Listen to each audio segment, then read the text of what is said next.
Welcome to another edition of Real Estate Investor Talk. I'm with Kim Kiyosaki. She's the author of a book called Rich Woman, and there's a new one that you just launched. New book called It's Rising Time. Now, Kim, you're a very successful real estate investor. I love real estate. I know you do, and you've been very successful. Tell us how it all started. Well, I'll tell you one of the first things I Yeah. did, and there's two things you can invest. Yeah, You can invest money, yeah, and you can invest time. right. So the first step for me was I needed to understand a little bit about real estate.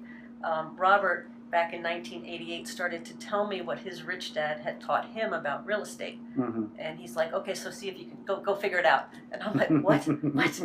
And so I found out, I needed to invest in my education. And one of the first things I think a woman needs to do in terms of her education is learn the language of real estate. What is an ROI? What is a cap rate? What's a return on investment? What's, whatever, if it's real estate or if it's stocks, what's a PE ratio? All of that type of thing. Right. So you made that breakthrough, Mm-hmm. and then you took the step. Oh, I was scared to death. Yeah. I was scared to death. My first real estate deal was a little 2-bedroom, 1-bath house. It was in a city called Portland, Oregon. It was $45,000. This is 1989. Wow. I had to come up with $5,000 down, which we did not have. Mm-hmm. And I was scared to death. I'm like, oh my God, what if I make a mistake? What if I lose money? What if the tenant moves out? What if the toilets break? What if I actually was looking for a reason not to do the deal because it would be easier. Yeah. Oh, good. Then I wouldn't have to go through all that learning curve. It would be easier, but I'd also not grow and move forward. So finally, it just came down to I just couldn't find that reason strong enough not to do this deal. So got very creative, and I'll just say this: we probably the first dozen deals we did not have the money. So anybody that says, "Oh, I can't invest in real estate because I don't have the money," that's just an excuse. The first property, you get very creative. You got to figure it out. So we had another business. We were in an entrepreneur seminar business. And so we're like, okay, so we need $5,000 down. So what we did is we created a product. We just made it up, right? Made up a new product. It was an audio product, and we pre-sold it. So we were online, and we were at places, and we went online, and we pre-sold it. So we took in, they didn't pay the full amount. They paid 50% up front. And then we created the product. We knew how much we had to create, number of products. And then we also had a thing we called the 3 piggy banks.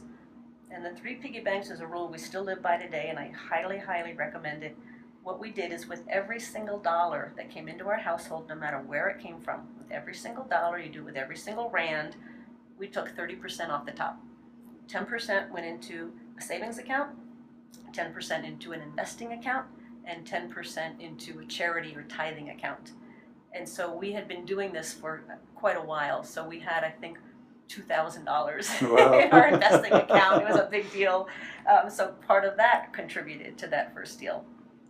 There was another deal we had where we had to come up with $50,000, and we had $25,000, and we didn't have the other $25,000, and we went to the banks, and the bank said no, no, no. We went to every bank, no, no, no, no, no, no, no, and finally this one banker who we were actually banking with for all of 2 months said, well, I know how much money you have in the bank, and you have like $3,000 in my bank. We're pretty broke at this time, and you're asking me for $25,000. And so we showed him the numbers on the deal. And this is what a lender wants to know. How am I going to get my money back, and when am I going to get it back?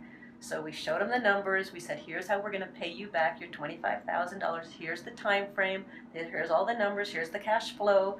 And he looked at us and he just laughed and he said, look, even if I was interested for a moment in doing this, you would have to sign this paper. So we signed the paper, we put it back. We're like, okay, so now we need to leave. He goes, no, I'm going to give you your money. And he took a chance on us. Wow. And we still know that David Riffle was his name, and Wow. we still know of him, and we've paid him back, and that deal was a great deal for us. Fantastic. So never let I don't have the money stop you, because there's always a way, and actually not having the money was probably the best thing because it allowed us to get very, very creative.